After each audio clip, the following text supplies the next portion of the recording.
Breaking news చూస్తున్నాం. అల్లూరు జిల్లా చింతూరులో excise శాఖ అధికారులు అత్యుత్సాహం ప్రదర్శించారు. గిరిజన మహిళను ఒంటరిగా పిఎస్లో ఉంచారు పోలీసులు.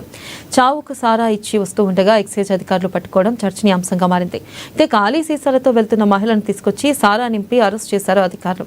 ఇక గిరిజన మహిళను స్టేషన్లో ఉంచడంపై ఆదివాసీ ప్రజలు ఆగ్రహం వ్యక్తం చేస్తూ తిరగబడ్డారు.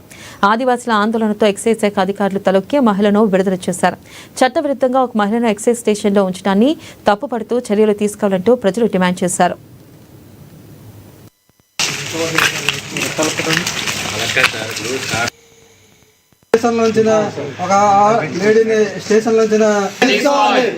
గంటలు తీసుకొచ్చారండి. ఇక్కడ తీసుకొచ్చిన తర్వాత యాక్చువల్ అయితే 6 దాటిన తర్వాత తీసుకెళ్ళాలి, ఇంటికి పంపించాలి.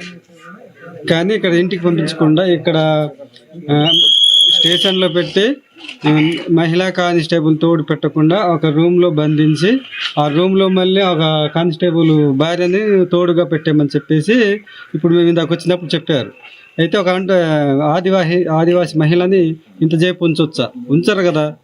మేము ఆదివాసులు కాబట్టి వీళ్ళు అడగలేరని, వీళ్ళు ఏం చేస్తారులే అని మమ్మల్ని ఇష్టం వచ్చినట్టు ఎక్కడ పడితే అక్కడ బంధించి వాళ్ళు అఘాయిత్యాలకు పాల్పడుతున్నారు. కాబట్టి మా ఆదివాసీల అన్యాయాలను అరికట్టడానికి మేమైతే మీ ద్వారా మీడియా ముఖంగా వేడుకునేది ఒకటే, ఇలాంటి దాడులు చాలా జరుగుతున్నాయి, ఇవన్నీ అరికట్టాలని. గంటలు తీసుకొచ్చారండి. ఇక్కడ తీసుకొచ్చిన తర్వాత యాక్చువల్ అయితే 6 దాటిన తర్వాత తీసుకెళ్ళాలి, ఇంటికి పంపించాలి.